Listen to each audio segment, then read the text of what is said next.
Talk about a tale of two halves. You're watching the UConn women take on Tennessee. First half, probably got you a little nervous. Second half, UConn really showed what they're all about. You're on the Hoops Cap. Let's talk about it. Let's get it. Let's get it. Let's get it. Let's get it. Yeah. UConn, baby. Home of the champions. Let's go. Welcome into the Hoops Cap Pod. I am your host, Mark Snetto. Let's get all of this stuff off the screen. Sorry to not be ready for you. It's a Sunday afternoon. We're all just relaxing. I'm just shoveled some snow, got some pizza ready as I was watching the UConn women dominate Tennessee. Really a tale of two halves. You know, the first half was super competitive. This is a team, Tennessee, that's 15th in the country, came in with some pretty high expectations in terms of they're 6-1 in the SEC. They haven't ducked anybody. They're playing in the best conference in the country, or one of the, and they get a lot of tough games throughout the year. And this was one that we scheduled because of the history of Tennessee UConn. This Tennessee team is super athletic. They absolutely sped UConn up in the first half. But listen, I'm just really happy you guys are on a Sunday. Whoever's listening, I don't even look at the numbers right now on the Big East Energy Network. Check out our new website, bigeastenergynetwork.com. This is one of the few women's live reaction shows I do because they don't play a ton of quality opponents during the season other than the non-Big East folks. And so when they play these big games, I want to come on here and kind of give my thoughts. So the Huskies improved to 23-0 in the season. They get the revenge for last year's loss in Knoxville. And they remind everyone watching exactly why they're the number one team in the country. And I think that's kind of what made me excited about this game is, you've had a bunch of people, talk about how, the women don't play anybody and there's going to be, issues when they play tougher players. But it's every year this happens. And I think every year the same people get proven wrong. So the UConn women, after it being tied, held the Lady Vols to 29% shooting in the second half, and it slowed down after the Vols pressure sped them up a bit. But let's start and look at that first half. Tennessee comes out into People's Bank Arena ready to play. Talasia Cooper was great. Z Spearman working inside. Janaea Barker was attacking. And then the second quarter, Tennessee actually outscored UConn 23-17, the only quarter they did outscore them. And you're sitting there thinking, I'm sitting there putting together this pizza oven with my wife because we're about to make some Connecticut beets later. I got dough from New Haven. I got dough from New Jersey. So if you're watching this from those areas, I was not messing around. I literally had the stuff shipped to the house because we got this great new pizza oven, and we're putting that together. We're watching this game. My wife is from Tennessee and not necessarily a big Tennessee Vols basketball fan, more of a football fan. And so, yeah, it was just fun. And we were like, wow, this is going to be a good game.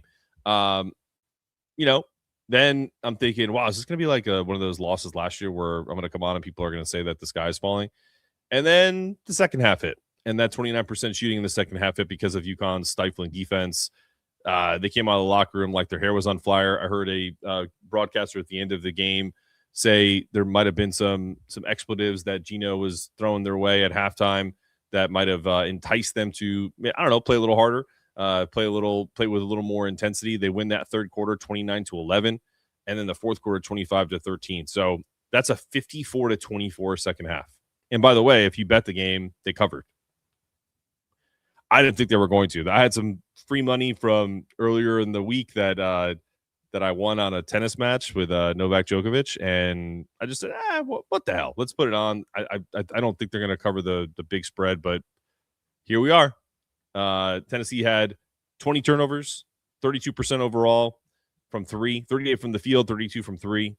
UConn was suffocating all day. KK Arnold without Blanca Quinones. That to me is what's even more impressive about this. If Blanca Quinones plays, good luck getting the ball past half court if you're Tennessee. They have, just like the men, the championship DNA is there, and these are the actual defending national champions, not just the culture of the team.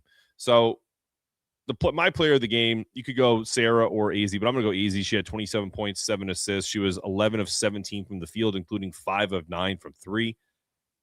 AZ Fudd has been kind of called like a specialist. She is an all-around player now. She's absolutely lethal. She's confident. She's great from the mid-range. Her pull-up has gotten so much better. Her ball handling skills have gotten better. And when she's hitting from all three levels, there's not a defender in the country who could stop her right now. And she's making a case where she's going to be the number one pick in the draft. She just is. And absolutely love that she's actually becoming more of a playmaker versus just a shooter. So I love it. 7 assists. Come on. It's just like the next evolution of her game. That's the complete package. She's a National Player of the Year caliber performance. And it's one of the reasons why I feel like her and Sarah could like get co-national players of the year. Like they're that good. So supporting cast, phenomenal. Sarah grabbed 24 points, 9 rebounds, made obviously some incredibly key buckets. Ashlyn Shade was hitting from 3. Sarah Williams looked pretty good tonight. Kaylee Heckle's been, creating timely defensive plays. She was driving to the hoop, building that momentum. Allie Zabel, fresh off of a 30-point performance, was really good off the bench. I think she had 9 or 10 points.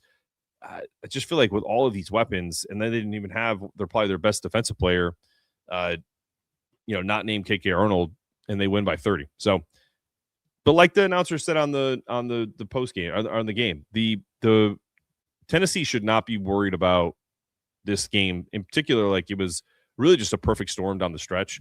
This team is definitely back. I think obviously it's not the same as it was when it was the Pat Summitt versus Geno Auriemma show. Pardon me, but we're just in a really good spot. I think with the rivalry being what it is. Hey, for real, that's honestly, man. Like I've been called that a bunch of times, but I appreciate that. Let's see what else we got up here. I'm going back to the chat. Tennessee size and athleticism is difficult. It was, and UConn dominated them. So what does that tell you? Let's see. Yeah, I get the Segura stuff sometimes. I've seen them live a few times.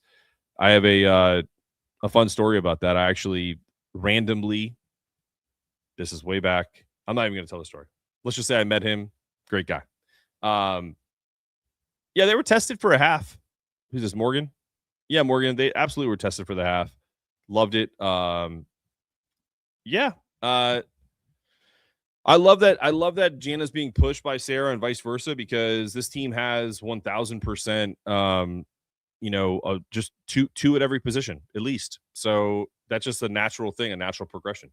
Yeah, is that good, Steven? 58 from 2 and 50% from 3. I'd say that's pretty good, huh? But everyone wants to focus on how they're not playing anybody in the Big East. Well, they're also kicking the shit out of everybody in the Big East. It's not like they're skating by. The general sports fans tune in when they say Tennessee was up at the half, hoping to see UConn lose. They weren't up at the half; it was tied. People do pay attention; they check the scores on their phones and tune in when it's close. Yeah, I get that, but it also is just kind of like one of those things where I wouldn't even call him general. That's a casual sports fan. That's not a general sports fan. Would be a fan that like actually is paying attention, and they're not a fanatic like most of us. But if you're just like a casual sports fan and you go, oh, it's 42 all, I'm going to check out what this game is, and then you turn it on, and then UConn is up by 20. Like, all right, well, I guess they're pretty good. So it's silly. It's a silly argument when you start talking about you're not playing anybody when Geno has won 12 national championships and they've been doing this for years. And then even in the years that they haven't won it all, they've been in the Final Four. I think it's only 1 year against Mississippi State where they lost in the Sweet 16. So it's like he's been to like the last 20 something Final Fours. I forget what the stat is. I have to look it up. I think it's like 22 or something like that straight Final Fours. So it's like it's beyond just winning the national championship. They're always there at the end. Whether they win it or not is another story. And I have a very strong feeling that they're going to win it all again this year, and they're going to go undefeated. So let's see. I actually got this is from FAF 8609. I actually got to take my daughter to the last UConn versus Tennessee game in 2022. The rivalry brings great energy to both. Yeah. There we go. Every Final Four, but the Ohio State Elite 8 loss. But yeah, there was a Mississippi State. Wasn't there a Mississippi State Sweet 16 loss too in there somewhere? Check that. What is this? So put us in a power conference. Then if we have no competition in the Big East, you can't have it both ways. What do you mean? Like, is it UConn's fault that the conference has started to disintegrate, or is it so they have to figure out a difference? Why?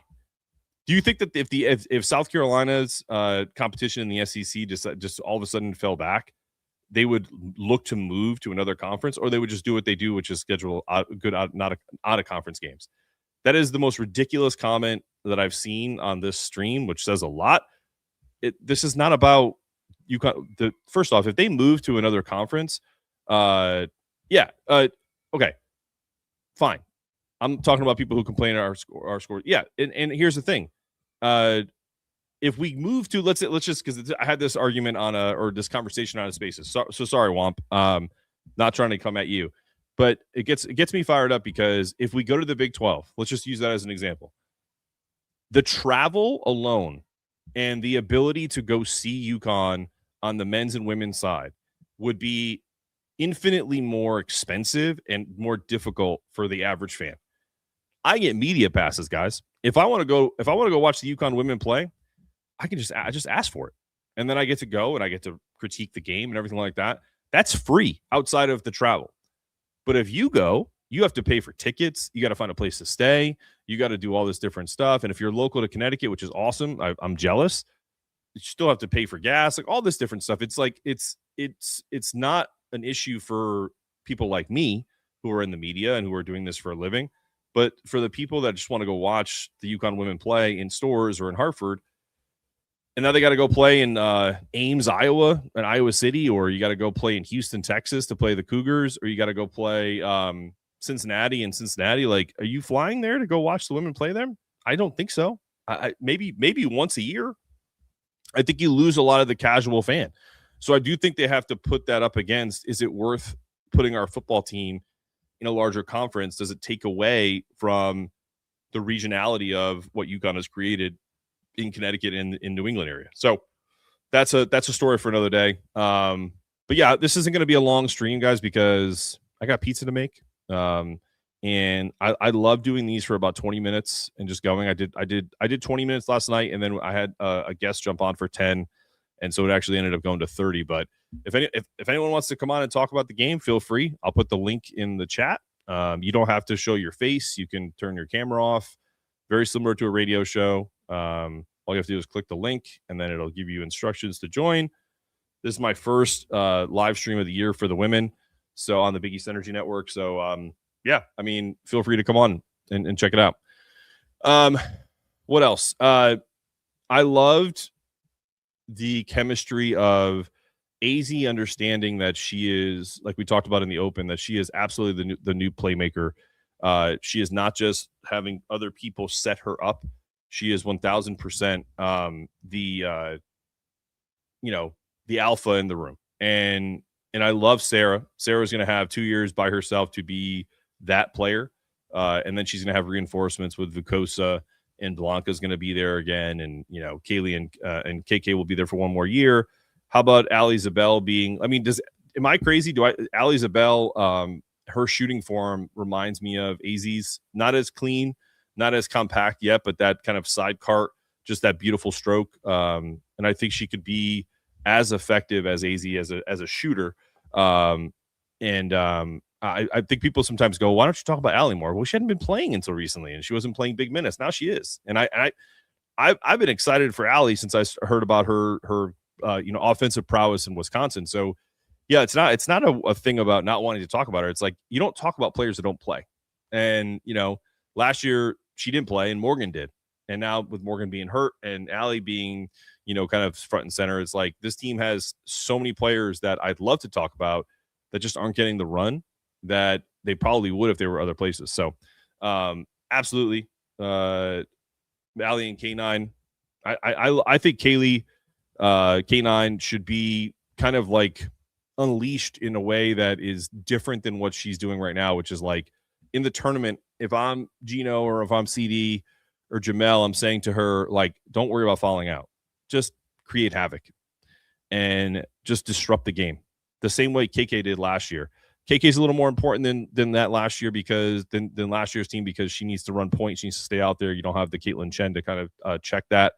But man, I would just unleash K9, so to speak, and let her nickname kind of do itself some justice. But that's my take on that. But if no one wants to come on, I may jump off because this has been, I mean, I love doing these, but there's not much you can say about this game other than it was just like, it was really tight at the beginning. But now if you look ahead, you know, they're going to stay perfect in the Big East, you know, barring some incredible play by you know, I don't think DePaul is going to be the one to do it, but they play DePaul next on Wednesday. Geno doesn't overlook anyone. All this team stayed fresh. Nobody played any crazy minutes. You know, is it the South Carolina? Is it Oklahoma? Is it Texas? Is it UCLA that's going to challenge them in the tournament?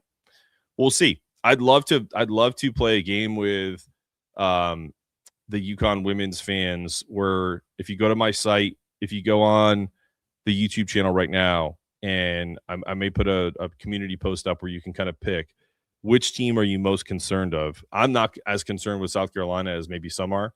The two teams that I'm most concerned about playing this year are Texas, or I should say three, UCLA and Oklahoma. And you could probably throw Michigan in there because of the game they gave us, because of the shooting. South Carolina can't shoot. If you can't shoot against UConn, you can't beat them because the defense, if you get into a defensive battle, UConn's going to win that game every single time. If you can hang with them offensively and you're decent on defense, you got a chance. South Carolina has no shot against UConn. So, clip this, put it on a poster. I don't care. Yeah, Blanca was missing and we won by 30. It's wild. It just is. But that's going to be a poll that I'll put up on Big East Energy Network on the YouTube side. Maybe we'll put it up on the new website. Check out the new website. It's beautiful. We're having a great time putting it together. It's live right now. You can absolutely look at everything going on right now there. It's BigEastEnergyNetwork.com. Which school has the best chance at dual chips? No one is close to UConn. This is the case, which seemingly every year. Yeah, Michigan or Vandy, but Vandy got whacked by South Carolina. Michigan probably has the best chance because I think the men are going to be there in the Final Four. And it wouldn't surprise me if the women are there in the Final Four. So, I mean, think about a couple years ago when the men won and the women didn't. We were both in the Final Four, and NC State was too. The NC State women and the NC State men were in the Final Four as well. So it's definitely possible. We're the only team to have ever done it, and I think that stays that way this year because I actually think there's a chance that we could win both. Let's see. LSU's high scoring could pose problems if they meet. Yeah, I mean, listen, any team that can shoot at a high clip is a kind of a scary team, but also I think UConn's defense is a little too much for LSU. They're not there yet. They're close. Like I think next year that team's going to give some people some fits. I don't believe in Mulkey's team this year. Just my opinion. All right, y'all. I'm out of here. I hope you guys have a great Sunday. If you got snow in Connecticut, I hope you got your shovel ready. I got a foot of snow here in Greensboro, North Carolina that I'm going to finish shoveling and go make some New Haven style beats and get after it. Maybe I'll post some pictures of the pizza and you guys can critique it. See you next time on the Hoops Guy. Sponsored by Home Field Apparel. Check it out. Let's get it. Let's get it. Let's get it. Let's get it. Yeah. UConn.